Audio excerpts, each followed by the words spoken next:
Salut, aujourd'hui on va analyser deux entreprises françaises. Il s'agit de Hermès et LVMH, où est-ce que l'ultra-luxe et le luxe se disputent la place. Hermès est connu pour être bien évidemment l'ultra-luxe et LVMH le luxe. On va voir qu'ils ont deux approches qui vont être différentes. Euh, on va en discuter ça tout au long de la vidéo. Fait que maintenant on va aller voir leur cours en bourse, qu'est-ce que ça a fait depuis ces dernières années. On va commencer par LVMH. Ici, j'ai pris la bourse de Paris, donc son ticker c'est MC. On voit que depuis une année, elle fait quasiment rien du tout. Dans le fond, c'est un moins 3,30%. Alors que sur les 5 dernières années, on a eu une très belle augmentation de presque 90%. Maintenant, on va voir son autre rival qui est Hermès sous le ticker RMS à la bourse de Paris. On voit que sur la dernière année, elle a fait plus 35% et sur les 5 dernières années, on voit qu'elle a fait une progression de presque 294%. On voit qu'il y a vraiment une différence entre ces deux entreprises, dans le fond, comment elles se comportent en bourse. Pour cela, il faut comprendre leur stratégie qui va être quand même différente l'une de l'autre, malgré qu'elles sont toutes les deux dans le monde de luxe. Ici, je vais juste vous montrer un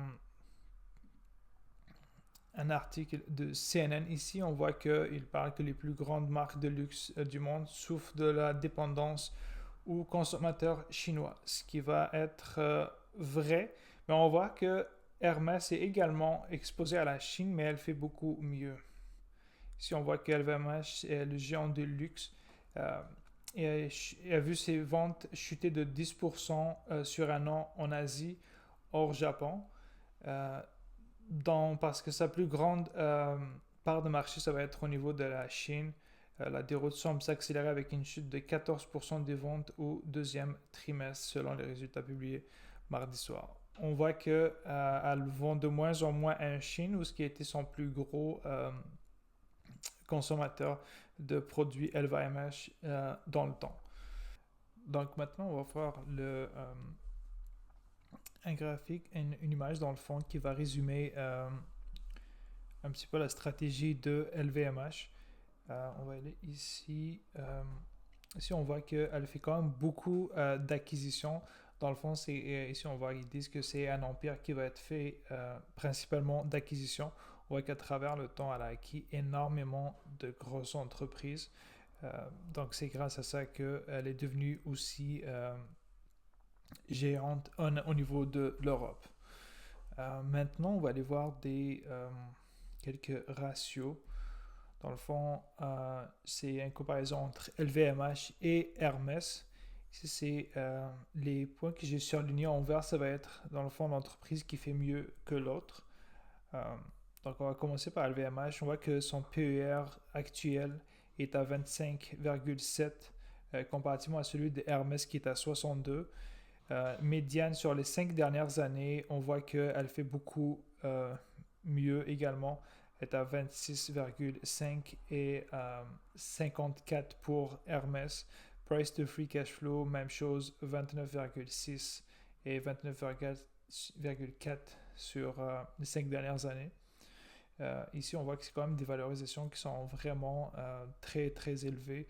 79 actuellement et 56 pour sa médiane sur les 5 dernières années. On voit vraiment que Hermès est beaucoup plus surévalué comparativement à LVMH. On va découvrir ici pourquoi. Dans le fond, si on regarde la croissance du chiffre d'affaires, on voit que ça a été négatif sur les dernières années, 16% en médiane sur les 5 dernières années. Dans le fond, ici, ça va être plus 16% de croissance annuelle en composé sur les 5 dernières années, ce qui est quand même très bien. Mais comparativement à Hermès, ça va être à 23,6% annuellement et à 6% sur la dernière année. On voit que la croissance du bénéfice par action, ça a été négatif, presque moins 8% sur la dernière année et 33% en composé sur les 5 dernières années pour LVMH. Ici, Hermès, on voit que ça a été positif sur la dernière année et 41,5% en composé sur les 5 dernières années. C'est vraiment des croissances énormes des deux côtés. Seulement LVMH sur la dernière année a eu une baisse de sa croissance, ce qui a quand même impacté son cours de bourse. Au niveau des marges également, on voit que Hermès fait beaucoup mieux car la marge nette elle est seulement de 16% sur la dernière année comparativement à 31%, presque le double de LVMH pour Hermès. Ici, on voit que la médiane se situe à 17% comparativement à 28%. Ici aussi, on peut remarquer quand même qu'elle fait une croissance au niveau de ses marges, car la médiane est de 28 et présentement est à 31. La marge du free cash flow pour LVMH est de 14,1, ce qui est quand même acceptable sur la médiane des 5 dernières années, 16%. Ici, on voit quand même qu'il y a une énorme différence avec Hermès, qui a une marge médiane sur les 5 dernières années de 29% et 24% présentement. Au niveau de la dette, ce qui va être intéressant ici, on voit que LVMH, elle a quand même énormément de dettes comparativement à Hermès. On voit que présentement, à l'heure actuelle, elle a 30,7 milliards de dettes, une médiane de 27 milliards sur les 5 dernières années. Comparativement à Hermès qui n'a pas de dette, ici c'est moins 7,6 et au moins 5,7. Ça veut dire qu'elle dispose plus de cash que de dette comparativement à LVMH. Et ce qui serait intéressant de voir, mettons ici pour LVMH, on va juste se souvenir de ce chiffre 30,7 milliards. On va aller voir si elle serait quand même capable de payer si elle utilisait son free cash flow. Donc, parfait. Ici, on voit que présentement, elle dégage un free cash flow de 12 milliards, 12,6 milliards de dollars. Donc, elle avait 30 milliards de dettes. Il lui faudrait un peu moins de 3 ans pour payer sa dette au complet. Si elle déciderait maintenant d'utiliser tout son free cash flow pour payer la dette, ce qu'elle ne fera pas bien évidemment, car elle paye un dividende, elle va également investir dans sa croissance. C'est comme elle fait quand même beaucoup d'acquisitions et elle fait également des rachats d'actions qu'on va voir par la suite. Donc, mettons que si elle devrait l'utiliser pour payer sa dette, il lui faudrait un peu moins de 3 ans. C'est ça, on voit qu'elle fait quand même un petit peu de rachat d'actions, car sur les 5 dernières années, en composé, c'est moins 0,23%, ce qui est très peu, mais au moins elle ne dilue pas son actionnariat. On voit qu'elle fait un peu mieux que Hermès. Elle dilue, mais vraiment très, très, très légèrement, parce que ça représente juste 0,06%. ROCE que j'aime beaucoup utiliser pour LVMH est à 19,5%, médiane également actuellement. Et pour Hermès, on voit qu'elle fait beaucoup mieux, car actuellement est à 34%. Et la médiane sur 5 ans, c'est 32. Ici, c'est vraiment, ça nous démontre en quelque sorte comme quoi Hermès, elle a un plus gros mode que LVMH, quand même capable de négocier ses prix et de maintenir des marges élevées. Et un retour pour les investisseurs dans le fond beaucoup plus élevé comparativement à LVMH. Donc maintenant, on va aller voir les rapports annuels pour chacune de ces deux entreprises. Je vais juste passer ça ici. On va commencer par Hermès. Ici, on voit le chiffre d'affaires, c'est un graphique sur le chiffre d'affaires par zone géographique entre 2023 et 2024. Ici, c'est l'Asie-Pacifique. Majoritairement, c'est bien sûr, c'est la Chine. On voit qu'il y a une diminution, entre 2023 et 2024. 2023, c'était 49% de son chiffre d'affaires provenait de cette zone géographique, comparativement à 47% en 2024. Et on voit les autres ici. Même chose pour le Japon. On voit qu'il y a eu quand même également une baisse. Ici, c'est l'Europe. Si on soustrait la France, il y a une petite baisse une augmentation de 1%. France est restée inchangée, puis les autres pays, c'est une augmentation de 2%. Les Amériques, c'est resté pareil, soit le Canada et les États-Unis. ici, ça va être un graphique sur le chiffre d'affaires, encore une fois, mais ça va être représenté par un chiffre. Dans le fond, ici, on voit que vraiment, majoritairement, son chiffre d'affaires provient de l'Asie, car il est de 3 milliards 521 millions de dollars en 2024. Ici, c'est 2024. On voit quand même, il y a quand même une augmentation comparativement à 2023 pour chacun des secteurs. On voit ici, si je fais ça, on voit c'est France, on voit qu'il a augmenté. Ici, c'est l'Europe, également une augmentation. Japon, pareil. L'Asie-Pacifique, malgré que on a vu qu'elle a beaucoup moins vendu dans cette zone géographique, mais on voit que quand même son chiffre d'affaires augmente. D'ici, on voit qu'elle a une très bonne façon de négocier ses prix. Même chose pour les Amériques, soit États-Unis et Canada. On voit qu'il y a une augmentation. Moyen-Orient, également pareil, il a quasiment doublé dans le fond ici.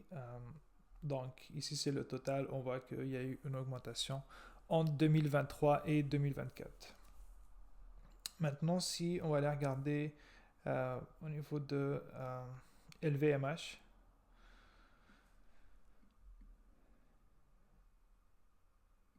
même chose, on voit que son chiffre d'affaires également est fait majoritairement en Asie. On voit que c'est 32% en 2023, il a descendu à 29% en 2024.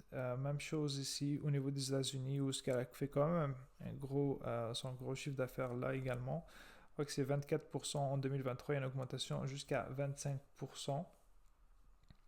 Et les autres, après ça, vont suivre l'Europe en troisième position, suivi du Japon, qu'on a vu que quand même qu'elle achète beaucoup plus de luxe ces dernières années. Ensuite, on va ici, c'est sur les trois derniers trimestres. Ici, ça c'est sur les 9 mois. Ça va représenter, on va juste aller regarder pour le 9 mois. On va juste regarder pour le 9 mois ici. On voit que le groupe a fait quasiment un chiffre d'affaires, une croissance du chiffre d'affaires qui va être nulle. Ici aux États-Unis, on voit que c'est 1% de croissance sur les 9 derniers mois. 36 par exemple au niveau du Japon. Asie, on voit que c'est moins 12% et en Europe, plus 3. Dans le fond, ça a été beaucoup impacté sur cette baisse de la croissance au niveau de la Chine. C'est pour ça qu'on a vu quand même son chiffre d'affaires était quasiment nul ou on baisse légèrement comparativement à 2024. Par la suite, ici c'est vraiment ces différents sous-catégories. Dans le fond, on voit que ici c'est les vins et les spiritueux. Ici c'est les vêtements, les parfums. Ça c'est les bijoux et les montres. Et ça c'est les accessoires du quotidien dans le fond. On voit, mais le plus gros chiffre d'affaires dans ces sous-catégories est bien sûr fait ici au niveau de la fashion. Quand même une baisse, même chose au niveau des vins. On voit qu'au niveau des parfums et cosmétiques, il y a une légère croissance de plus 5%. Sinon, les montres et les bijoux, c'est une baisse de moins 3%. Même chose pour les accessoires, on voit que c'est un plus 6%. Pourquoi je disais que c'était le plus gros chiffre d'affaires été fait sur les vêtements. Ici, on va voir que ça, c'est les 20. On voit que c'est en 2024, c'est 4 milliards. Si on descend un peu plus, on va trouver la fashion. Ça, c'est les vêtements. On voit que ça représente quand même 29 milliards. Précédemment, c'était 30 milliards. Les autres sous-catégories, les parfums et cosmétiques, c'est 6 milliards. Ça, c'est les bijoux et les montres. On voit que c'est 7 milliards de dollars de son chiffre d'affaires.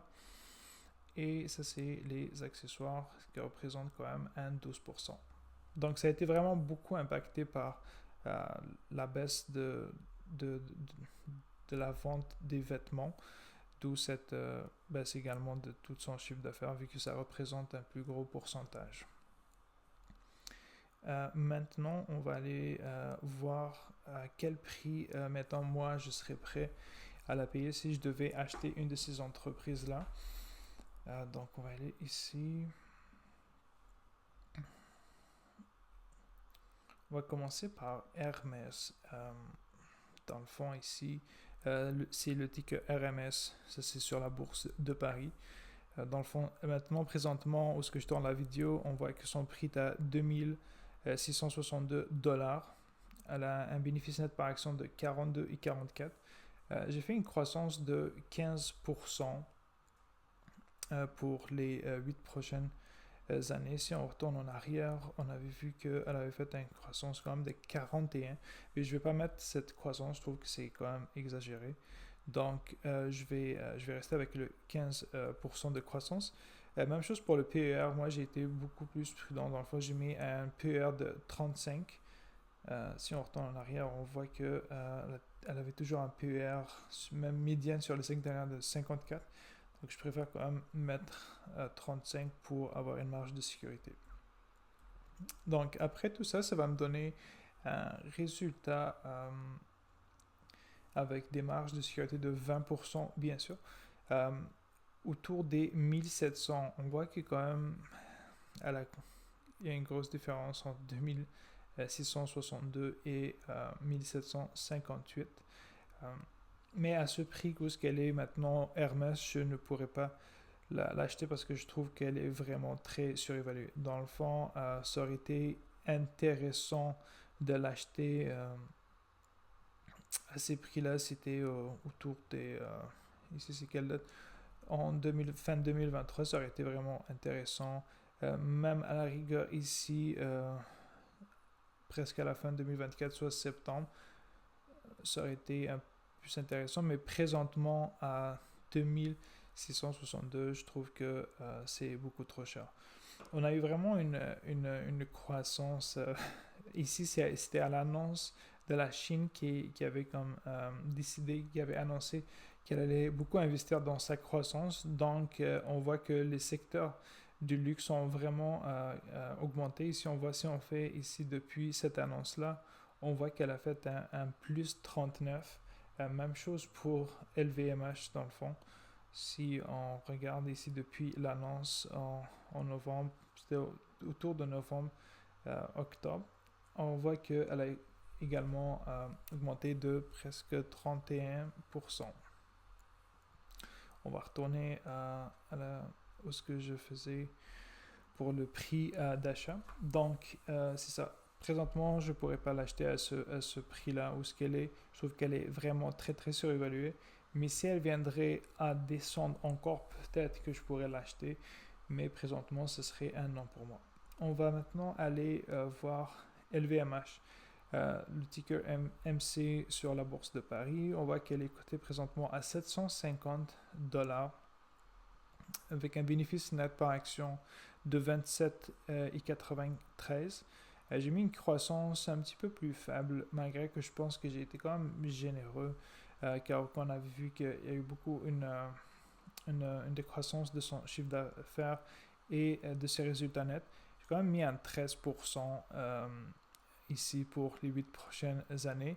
Si on retourne en arrière juste pour voir qu'est-ce qu'elle avait fait sur les 5 dernières années, on voit que c'était quand même de 33,5%, mais je trouve que moi, personnellement, ça a été impacté par ici la baisse de presque 8% de sa croissance du résultat net et des bénéfices nets par action. Et je mettrai un PER de 25 qui va être environ en ligne avec ce qu'elle est présentement. Encore une fois, on va juste retourner. C'est ça, j'ai mis un 25,7. Présentement, moi j'ai mis un 25, ce qui va me donner un prix de 718 avec la marge de sécurité de 20% que j'utilise tout le temps. Donc, moi, ça aurait été vraiment intéressant de l'acheter. C'était il y a quelques semaines. Si on retourne ici sur LVMH, on voit que si je retourne ici sur 6 mois, on voit qu'elle cotait beaucoup moins que le cours actuel était autour des 500. Ici, ça aurait été acceptable, intéressant pour moi de rentrer euh, sur cette entreprise, mais présentement non. Fait qu'on va attendre une baisse pour rentrer. Euh, si ça vous intéresse, sinon pour moi c'est un non présentement. Malgré que entre les deux entreprises, si on se fie vraiment à son modèle économique et à son au mode qu'elle a, je préfère beaucoup plus Hermès, qu'on avait vu qu'elle avait d'excellentes marges, excellente croissance également, euh, mais elle est beaucoup plus valorisée que LVMH. Et à un moment donné, c'est sûr que ces croissances à long terme se payent. Donc, d'où cette survalorisation avec des PER presque de 60 et un price to free cash flow autour des 70. Donc, mettons si on viendrait vivre maintenant un crack ou quelque chose, puis elle reviendrait vraiment à des valorisations qui seront intéressantes, je pense que je vais m'y intéresser beaucoup plus et rentrer sur cette entreprise. Donc, ça va être tout pour aujourd'hui. Si vous avez aimé, je vous invite à liker puis à vous abonner, puis on se retrouve pour une prochaine vidéo.